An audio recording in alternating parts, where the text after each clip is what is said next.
We're going to begin the class proper, Introduction to Psychology, with a discussion about the brain.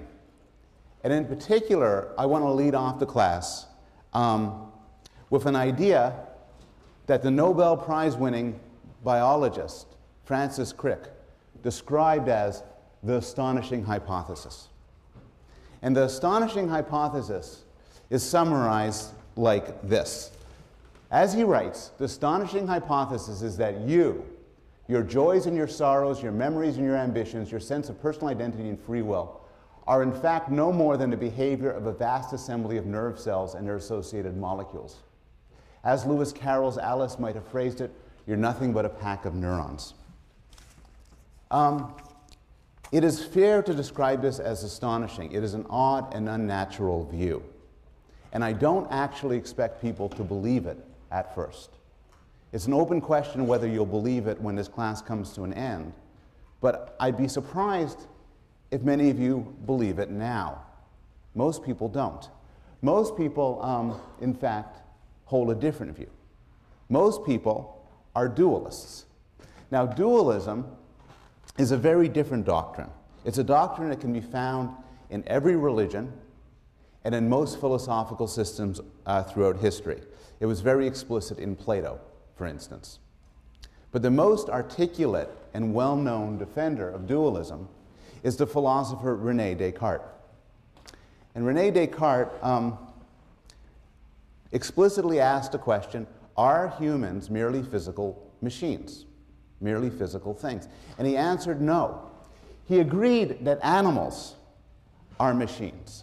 In fact, he called them beast machines and said animals, non-human animals, are merely robots. But people are different. There's a duality of people. Like animals, we possess physical, material bodies. But unlike animals, what we are is not physical. We are immaterial souls that possess physical bodies, that have physical bodies, that reside in physical bodies, that connect to physical bodies. So this is known as dualism because the claim is, for humans at least, there are two separate things. There's our material bodies and there's our immaterial minds. Now, Descartes made two arguments for dualism. One argument involved observations about human action.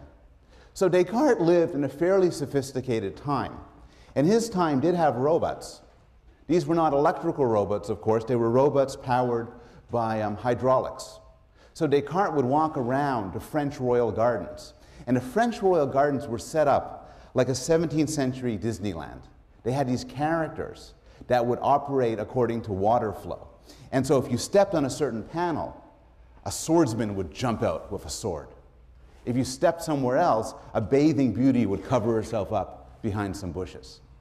And Descartes said, boy, these machines respond in certain ways to certain actions. So machines can do certain things. In fact, he says, our bodies work that way too. If you tap somebody on the knee, your leg will jump out. Well, maybe that's all we are. But Descartes said that can't be, because there are things that humans do that no machine could ever do. Humans are not limited to reflexive action. Rather, humans are capable of coordinated, creative, spontaneous things. We can use language, for instance. And sometimes my use of language, it can be reflexive. Somebody says, how are you? And I say, I am fine, how are you? But sometimes I could say what I choose to be. How are you? Pretty damn good. I can just choose. And machines, Descartes argued, are incapable of that sort of choice. Hence, we are not mere machines. The second argument is, of course, quite famous. And this was the method, this he came to using the method of doubt. So he started asking himself the question, what can I be sure of? And he said, well, I believe there's a God, but honestly, I can't be sure there's a God. I believe I live in a rich country, but maybe I've been fooled. He even said, I believe I have had friends and family, but maybe I am being tricked. Maybe an evil demon, for instance, has tricked me, has deluded me into thinking I have experiences that aren't real. And of course, the modern version of this is the Matrix. The idea, the matrix is explicitly built upon Cartesian Descartes' worries about an evil demon. Maybe everything you're now experiencing is not real, but rather is a product of some other, perhaps malevolent creature. Descartes similarly could doubt he has a body. In fact, he noticed that madmen sometimes believe they have extra limbs, or they believe they're of different sizes and shapes than they really are. And Descartes said, how do I know I'm not crazy? I mean, crazy people don't think they're crazy, so the fact I don't think I'm crazy doesn't mean I'm not crazy. How do I know, Descartes said, I'm not dreaming right now? But there is one thing, Descartes concluded, that he cannot doubt. And the answer is he cannot doubt that he is himself thinking. That would be self-refuting. And so Descartes used a method of doubt to say there's something really different about having a body. That's always uncertain from having a mind. And he used this argument as a way to support dualism, as a way to support the idea that bodies and minds are separate. And so he concluded, I knew that I was a substance, the whole essence or nature of which is to think, and that for its existence there is no need of any place, nor does it depend on any material thing. That is to say, the soul by which I am what I am is entirely distinct from body. Now, I said before that this is common sense, and I want to illustrate the common sense nature of this in a few ways. One thing is, our dualism is enmeshed in our language. So we have a certain mode of talking about things that we own, or things that are close to us. My arm, my heart, my child, my car. But we also extend that to my body and my brain. We talk about owning our brains as if we're somehow separate from them. Our dualism shows up in intuitions about personal identity. And what this means is that common sense tells us that somebody can be the same person even if their body undergoes radical and profound changes.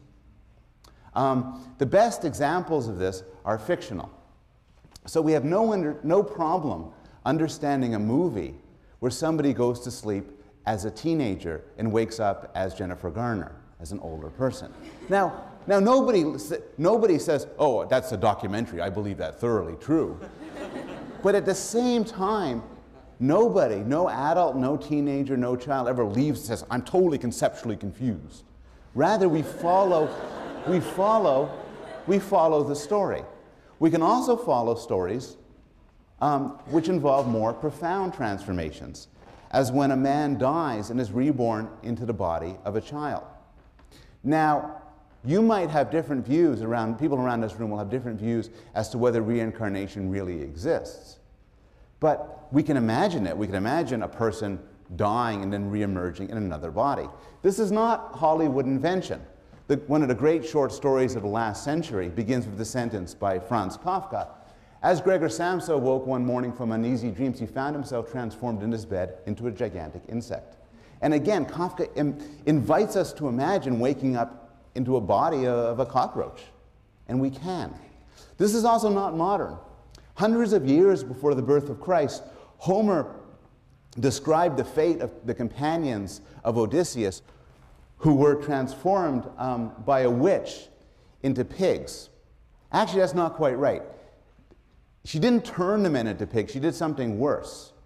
She stuck them in the bodies of pigs. They had the head and voice and bristles and body of swine, but their minds remained unchanged as before. So they were penned there weeping. And we are invited to imagine the fate of, again, finding ourselves in the bodies of other creatures. And if you can imagine this, this is because you are imagining what you are as separate from the body that you reside in. We allow for the notion that many people can occupy one body. This is a mainstay of some slapstick humor, including the classic movie All of Me, Steve Martin, Lily Tomlin, highly recommended. But many people think this sort of thing really happens.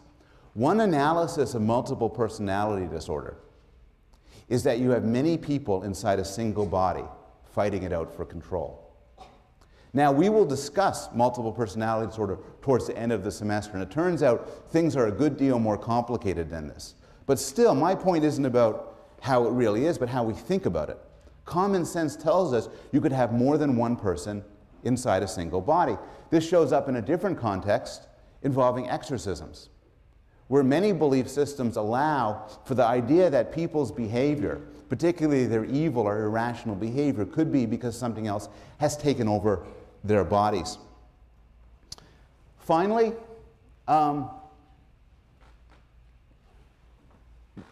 most people around the world, all religions, and most people in most countries at most times, believe that people can survive the destruction of their bodies.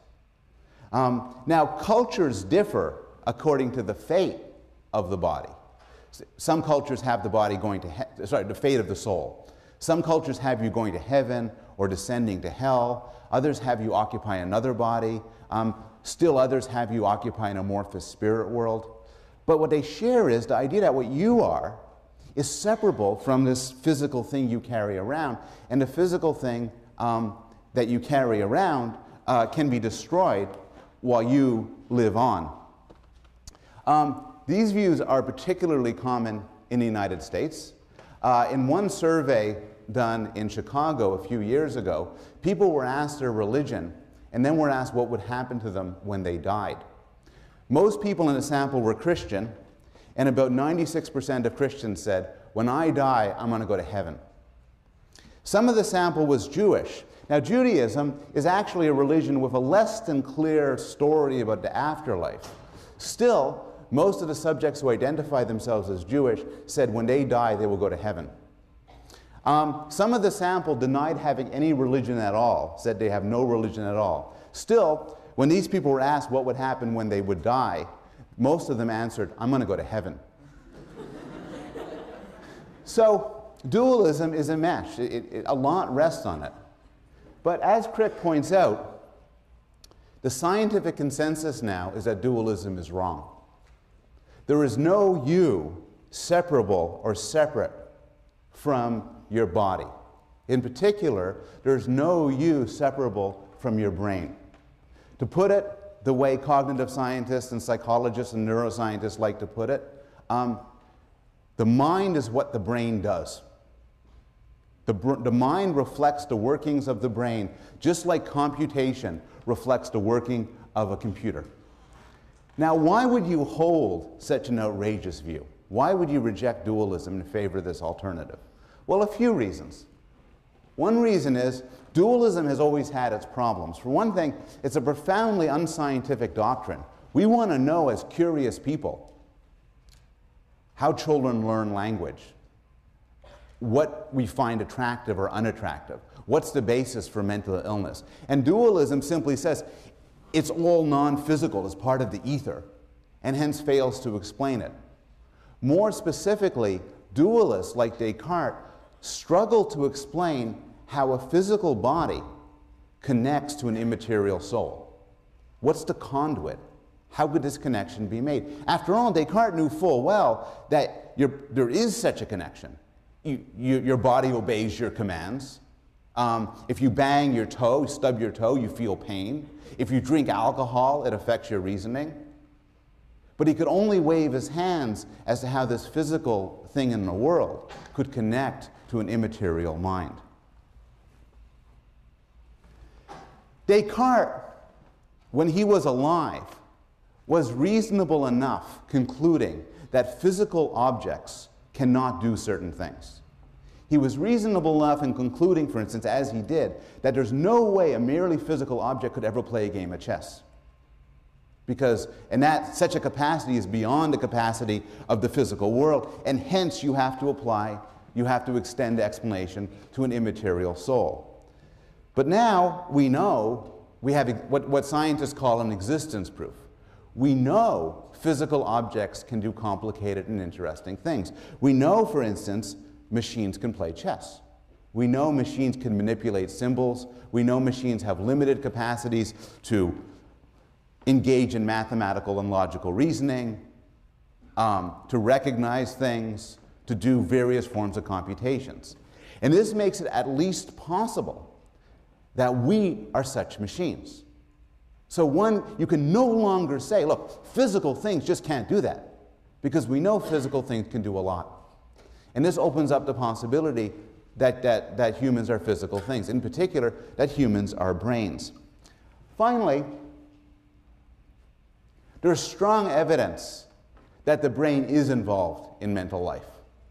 Somebody who held a dualist view that said that what we do and what we decide and what we think and what we want have nothing to do with the physical world would be embarrassed by the fact that the brain seems to correspond in intricate and elaborate ways to our mental life. Now, this has been known for a long time. Philosophers and psychologists knew for a long time that getting smacked in the head could change your mental faculties, that diseases like syphilis could make you deranged, that chemicals like caffeine and alcohol can affect how you think. But what's new is we can now, in different ways, see the direct effects of mental life. Somebody with a severe and profound loss of mental faculties, the deficit will be shown correspondingly in her brain. Studies using imaging techniques like CAT scans, PET, and fMRI illustrate that different parts of the brain are active during different parts of mental life.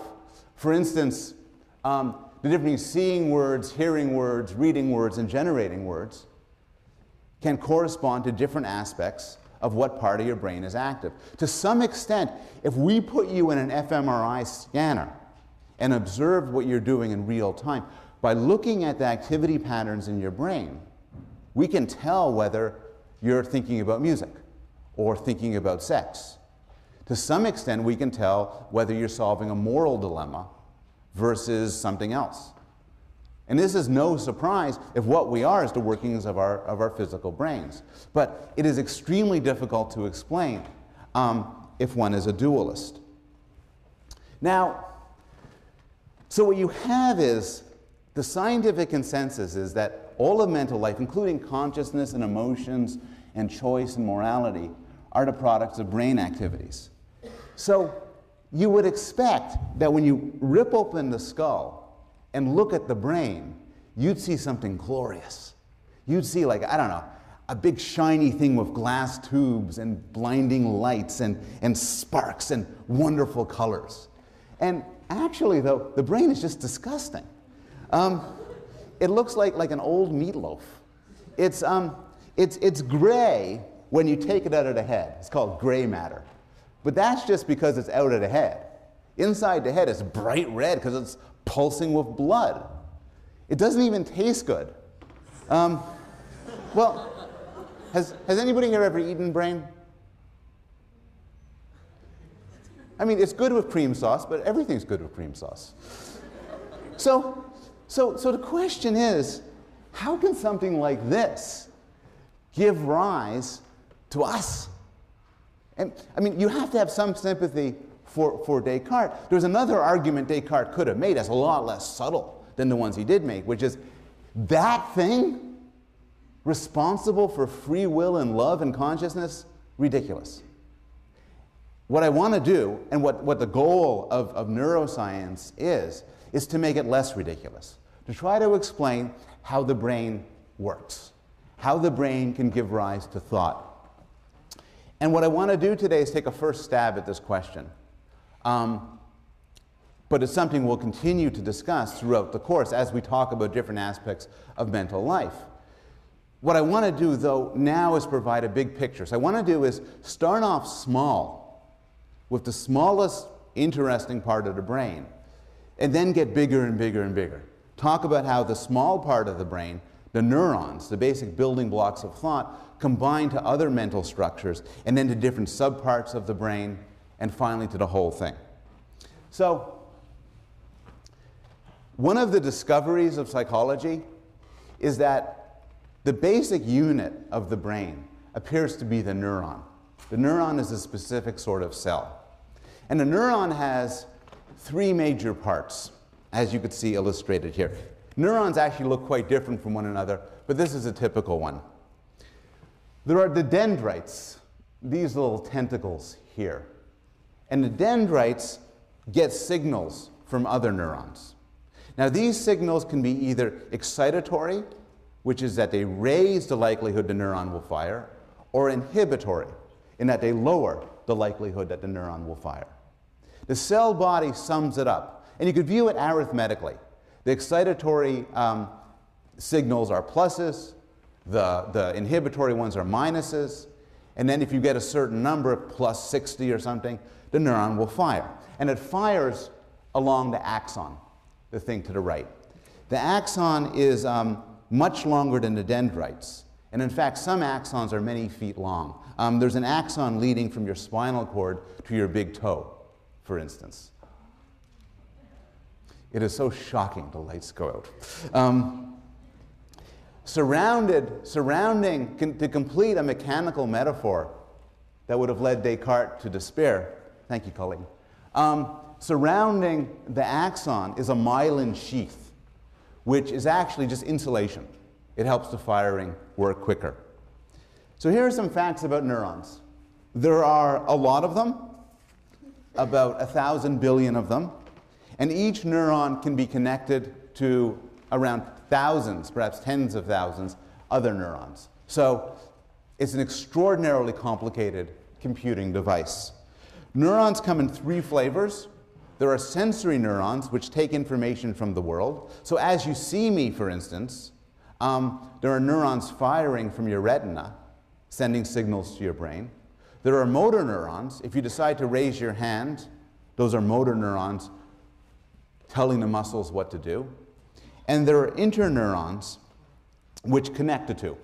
And basically the interneurons do the thinking. They make the connection between sensation and action. It used to be believed, and it's the sort of thing when I taught this course many years ago, I would lecture on, that neurons do not grow back once you lose them. You never get them back. This is actually not true. There are parts of the brain in which neurons can regrow. One interesting thing about neurons is a neuron is like a gun. It either fires or it doesn't. It's all or nothing. If you squeeze the trigger of a gun really hard and really fast, it doesn't fire any faster or harder than if you just squeezed it gently. Now this seems to be strange. How could neurons be all or nothing when sensation is very graded? If somebody next to you pushed on your hand, the degree of pushing, you'd be able to notice it. It's not either pushing or not pushing. You can degrees of pushing, degrees of heat, degrees of brightness. And the answer is, although neurons are all or nothing, there are ways to code intensity. So one simple way to code intensity is the number of neurons firing. The more neurons, the more intent.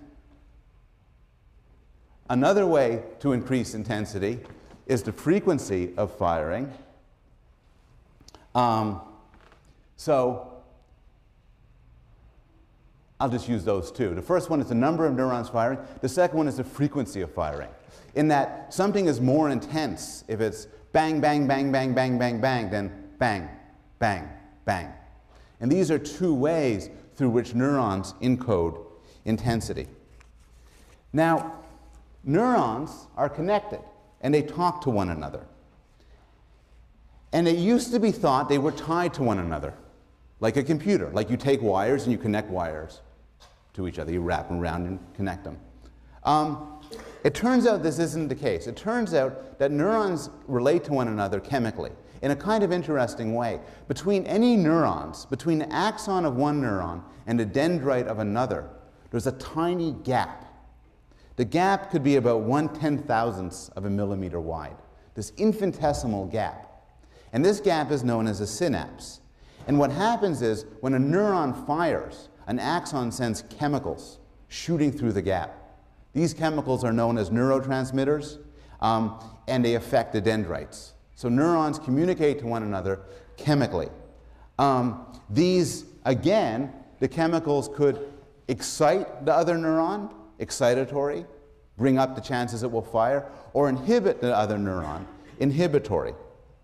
Now, neurotransmitters become interesting because a lot of psychopharmacology, both of the medical sort and the recreational sort, consists of fiddling with neurotransmitters.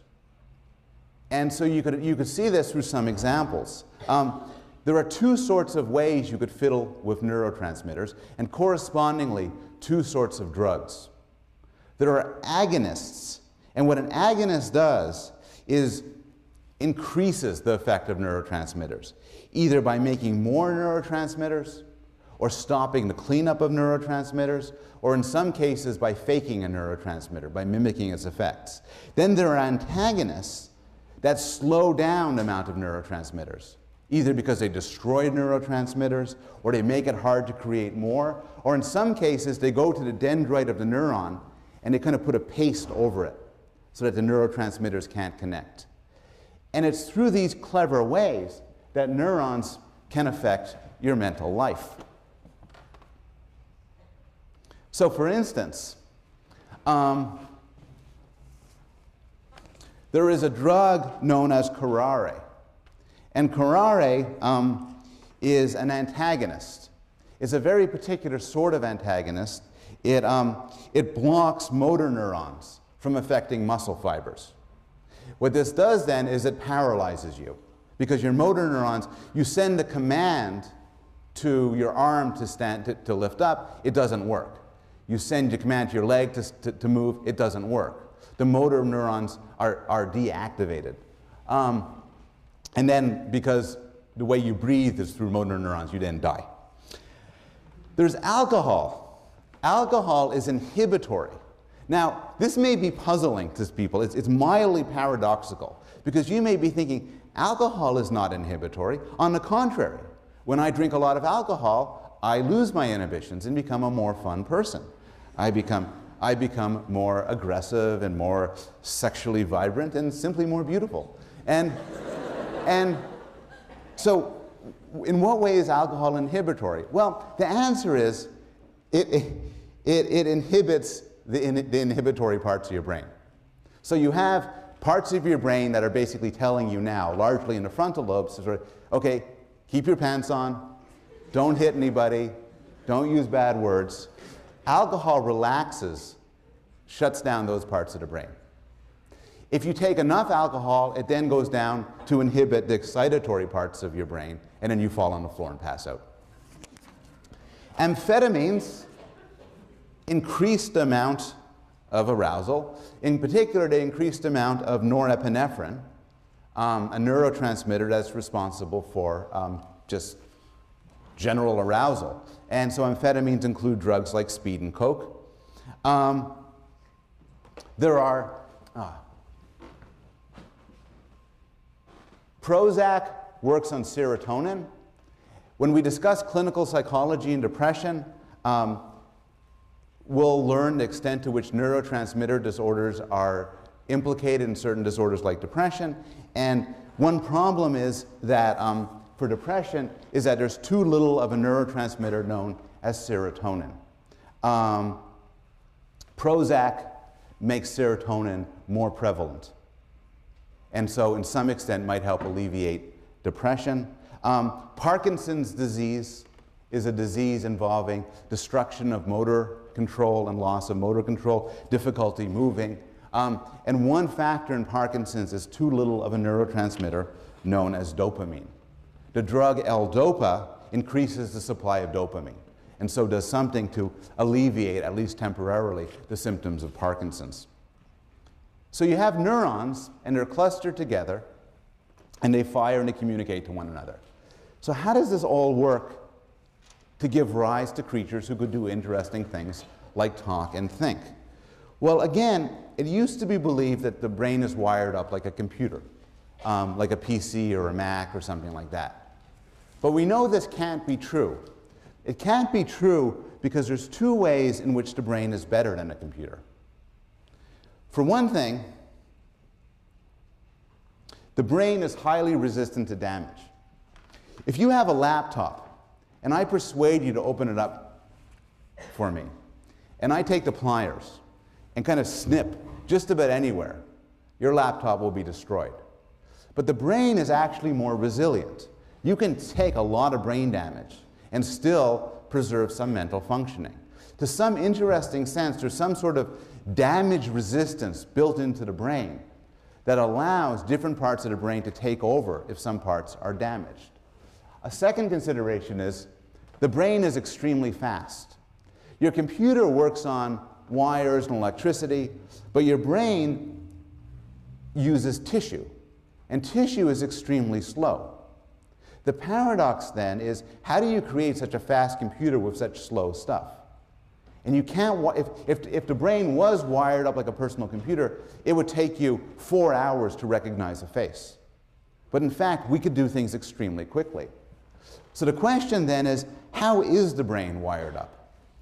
And the answer is, unlike commercially generated computers, the brain works through parallel processing, massively parallel distributed processing.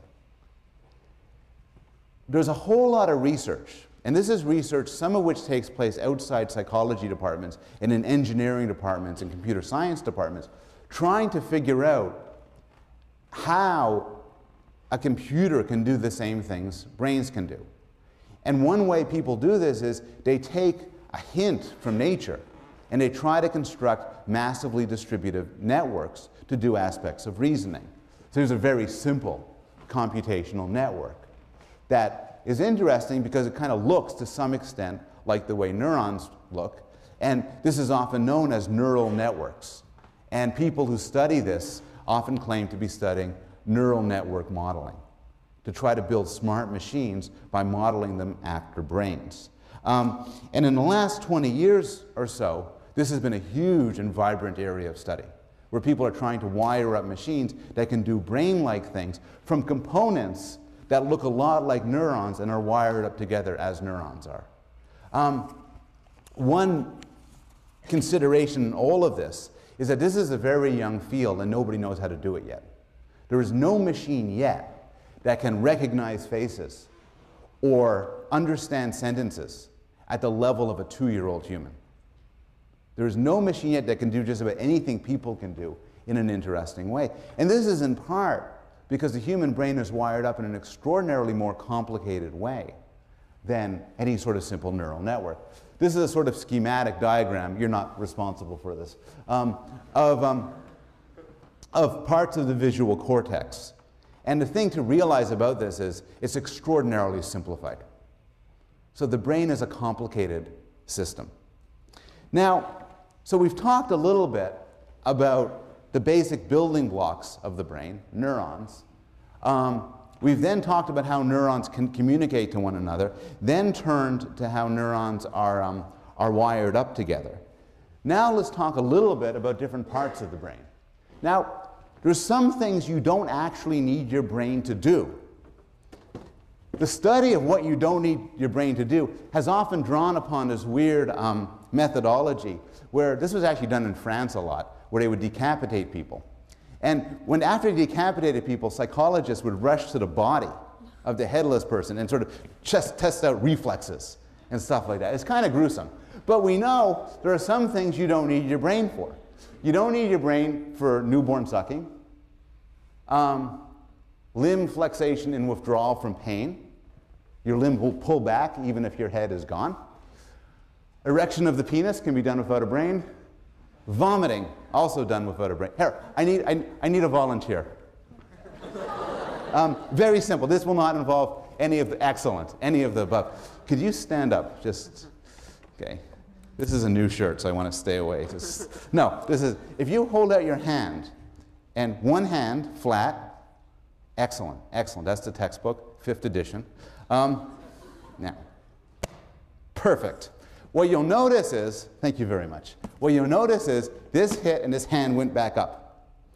This is something automatic, instinctive, and does not require your brain. So your brain isn't needed for everything.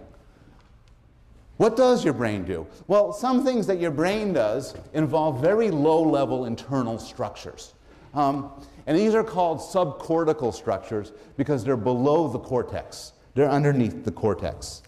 So for instance, what we have here is a diagram of the brain. The way to read this diagram is, it's as if it were my brain, I'm facing this way. My head gets cut in half, down here. And then you could see the brain. So this is the front over here, that's the back. Some key parts are illustrated here. The medulla, for instance, is responsible for heart rate and respiration. It's very deep within the brain, and if it gets damaged, you're likely to die. The cerebellum is responsible for body balance and muscular coordination. And to give you, again, a feeling for the complexity of these systems, the cerebellum contains approximately 30 billion neurons. The hypothalamus is responsible here for feeding, hunger, thirst, and to some extent, sleep. And here's the same brain parts in close-up. Now, all of these parts of the brains are essential, and many of them are implicated in interesting psychological processes, but where the action is the cortex. Isn't this beautiful? The cortex is the outer layer, and the outer layer is all crumpled up. You ever wonder why your brain looks wrinkled? That's because it's all crumpled. If you took out somebody's cortex and flattened it out, it would be about 2 feet square, sort of like a nice, like a rug. And the cortex is where all the neat stuff takes place. Fish don't have any of it, so no offense to fish, but I think that's fish don't have much of a mental life. Reptiles and birds have a little bit of it, and primates have a lot, and humans have a real lot. 80% of the volume of our brain is cortex. And the cortex can be broken up into different parts, or lobes. There is and again, this is facing in profile forward. There is the frontal lobe, easy to remember, this part in front. The parietal lobe, the occipital lobe, and the temporal lobe. And one theme we're going to return to is, this is half the brain. This is in fact the left half of the brain. On the other half, the right half, everything's duplicated with some slight and subtle differences. What's really weird, one really weird finding about these lobes is that they include topological maps. They include maps of your body. Here's a cartoon which actually illustrates a classic experiment by some physiologists who, for some reason, had a dog's brain opened up and started shocking different parts of the brain. You could do brain surgery while fully conscious because the brain itself has no sense organs to it. And it turns out that the dog, when they zap part of its brain, its leg would kick up. And it took Dr. Penfield at McGill University to do the same thing with people. So they were doing some brain surgery. He had a little electrical thing just on. I don't know how he got to do this. He started zapping it, and boom, the person's parts of their body would move. More than that, when he zapped other parts of the brain, people would claim to see colors. And he zapped other parts of the brain, people would claim to hear sounds. And other parts of the brain, people would claim to experience touch. And through his research and other research, it was found that there are maps in the brain of the body. There is a map in the motor part of the brain, the motor cortex, of the sort up on the left, and the sensory cortex of the sort that you could see on the right. And you could tell what's what by opening up the brain and shocking different parts, and those parts will correspond to the parts of the body shown in the diagram there. Now, 2 things to notice about these maps. The first is they're topographical. And what this means is that if two parts are close together on the body, they'll be close together on the brain. So your tongue is closer to your jaw than it is to your hip in the body. So too in both the motor cortex and the somatosensory cortex. Also, you'll notice that the size of the body part represented in the brain does not correspond to the size of the body part in the real world. Rather, what determines the size in the brain is the extent to which either they have motor command over it or sensory control. So there's a whole lot of sensory organs, for instance, focused along your tongue, and that's why that's so big. An enormous amount on your face. But your shoulder doesn't even make it on there. Because although your shoulder might be bigger than your tongue, there's not much going on. In fact, if you draw a diagram of a person, what their body is corresponding to the amount of somatosensory cortex, you get something like that. That's your sensory body.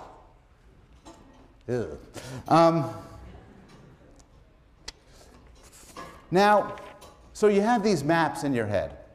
But the thing to realize is, and these maps are part of your cortex, but the things to realize is that's an important part of what goes on in your brain.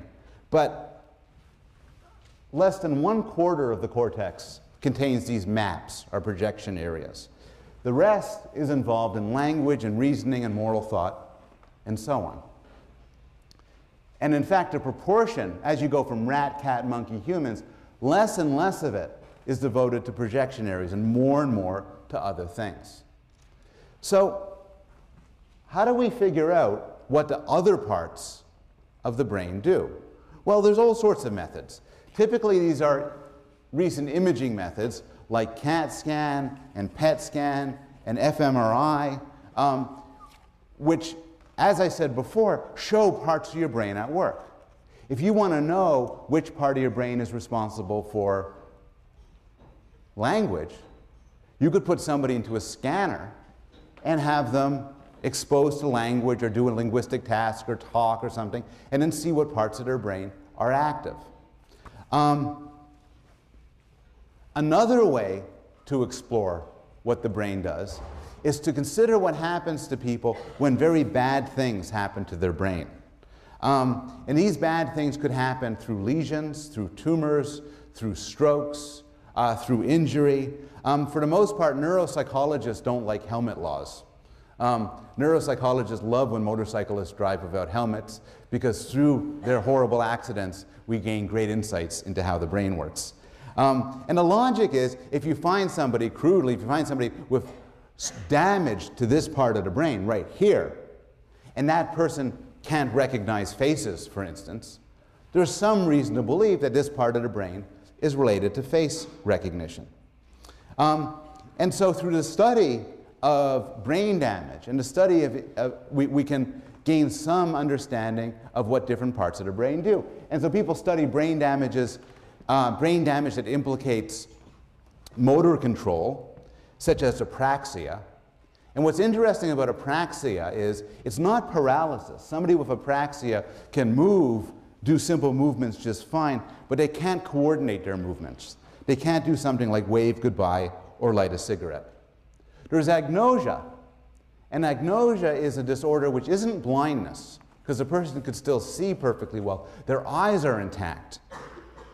But rather, what happens in agnosia is they lose the ability to recognize certain things. Sometimes this is described as psychic blindness. And so they may get visual agnosia and lose the ability to recognize objects. They may get prosopagnosia and lose the ability to recognize faces. There are disorders of sensory neglect, some famous disorders. Again, it's not paralysis, it's not blindness. But due to certain parts of damaged parts of your brain, you might lose, for instance, the idea that there's a left side of your body or a left side of the world. And these cases are so interesting, I want to devote some chunk to a class in the next few weeks to discussing them. There are disorders of language, like aphasia. The classic case was discovered by Paul Broca in 1861, a patient who had damage to part of his brain and can only say one word, tan. And the person would say tan, tan, tan, tan. And everything else was gone.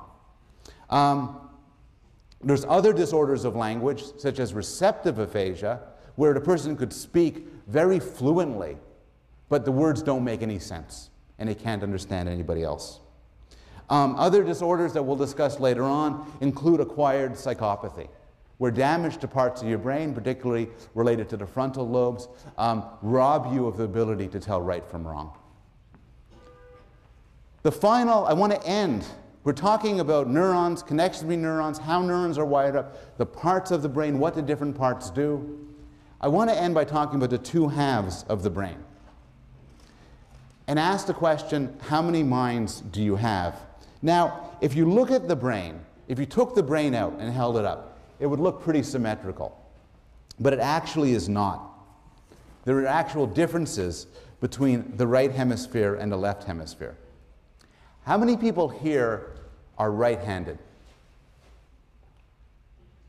How many people here are left-handed? How many people here are sort of complicated? Ambidextrous, don't know, bit of the right, bit of left people. Okay. Those of you who are right-handed, which comprises about 9 out of 10 people, have language in your left hemisphere. And in fact, we're going to be talking about right-handed people for the most part, making generalizations in what I'll talk about now. Those of you who are left-handed are more complicated. Some of you have language in your right hemisphere, some in your left hemisphere, some God knows where. It's complicated. Now, the idea is that some things are duplicated. So if you were to lose half your brain, the other half can actually do a lot. But some things are more prevalent and more powerful in one part of the brain than the other. And I want to show you a brief film clip from Scientific American that illustrates the differences between the hemispheres. But before doing that, I want to provide some introductory facts. Some functions are lateralized, so typically language in the left. Again, this is a right-handed centric thing. But if you're right-handed, language in the left, math and music on the right. There's a crossover. And this is important when we think about the studies that will follow. But the crossover is that everything you see in the left visual field goes to the right side of your brain. Everything in the right visual field goes to the left side of the brain. And similarly, there's a crossover in action. So your right hemisphere controls the left side of the body. Your left hemisphere controls the right side of the body. Now, finally, the two halves are connected. They're connected by this huge web called the corpus callosum. And I'm just going to skip this because the movie illustration will go through some of this. This illustrates certain themes that are discussed in detail in the Gray book concerning the lateralization of different parts of different mental capacities, some in the left hemisphere, some in the right hemisphere. But it also serves as a useful methodological development, which is it's a nice illustration as to how looking at people who are incredibly unusual, such as this man who had his brain bisected, so his left hemisphere and his right hemisphere don't communicate with one another, how looking at such people, such extreme cases, can provide us with some understanding of how we normally do things. And this, again, is a theme we'll return to throughout the course. This is generally the general introduction of the brain that I wanted to provide, giving the framework for what I'll be talking about later on throughout the course, so that I might later on make reference to neurons or neurotransmitters or the cortex or the left hemisphere, and you'll sort of have the background to understand what I'm talking about. But I want to end this first real class with a bit of humility as to what psychologists know and don't know. So the idea behind a lot of psychology, particularly a lot of neuroscience and cognitive psychology, is to treat the mind as an information processor, as an elaborate computer. And so we study different problems like recognizing faces or language or motor control or logic. The strategy then often is to figure out what sort of program can solve these problems. And then we go on to ask, how could this program be instantiated in a physical brain? So we study people much as we'd study a computer from an alien planet or something. And I think this strategy is one I'm very enthusiastic about. But there still remains what's sometimes called the hard problem of consciousness. And this involves subjective experience. What's it like? So my computer can play chess. My computer can recognize numbers. It can do math. And maybe it does it kind of the same way that I do it. But my computer doesn't have feelings in the same sense. These are two classic illustrations. This is from a very old Star Trek episode. It illustrates angst. I think his starship's about to go into the sun or something. And that's my older kid, Max, who's happy. And so the question is, how does a thing like that give rise to consciousness and subjective experience? And this is a deep puzzle. And although some psychologists and philosophers think they've solved it, most of us are a lot more skeptical. Most of us think we have so far to go before we can answer questions like Huxley's question. Huxley points out how it is that anything so remarkable as a state of consciousness comes about as a result of irritating nervous tissue is just as unaccountable as the appearance of the djinn, of the genie, when Aladdin rubs his lamp. It seems like magic that a fleshy lump of gray, disgusting meat can give rise to these feelings. The second bit of humility, what I'll end the class on, is I am presenting here, and I'll be presenting throughout this semester, what you can call a mechanistic conception of mental life. I'm not going to be talking about how beautiful it is and how wonderful it is and how mysterious it is. Rather, we're going to be trying to explain it. We're going to be trying to explain fundamental aspects of ourselves, including questions like how do we make decisions, why do we love our children, what happens when we fall in love, and so on. Now, you might find this sort of project in the end to be repellent. You might worry about how this meshes with humanist values. For instance, when we deal with one another in a legal and a moral setting, we think in terms of free will and responsibility. If we're driving, you cut me off, you chose to do that. You know, it reflects badly on you. If you save a life at risk to your own, you deserve praise, you did something wonderful. It might be hard to mesh this with a conception in which all actions are the result of neurochemical physical processes. It might also be hard to mesh notions such as the purported intrinsic value of people. And finally, it might be hard to mesh the mechanistic notion of the mind with the idea that people have spiritual value. Faced with this tension, there are three possibilities. You might choose to reject the scientific conception of the mind. Many people do. You may choose to embrace dualism, reject the idea that the brain is responsible for mental life, and reject the promise of a scientific psychology. Alternatively, you might choose to embrace a scientific worldview and reject all these humanist values. And there are some philosophers and psychologists who do just that, who claim that free will and responsibility and spiritual value and intrinsic value are all illusions. They're pre-scientific notions that get washed away in modern science. Or you could try to reconcile them. You could try to figure out how to mesh your scientific view of the mind with these humanist values you might want to preserve. And this is an issue which we're going to return to throughout the course. Okay, I'll see you on Wednesday.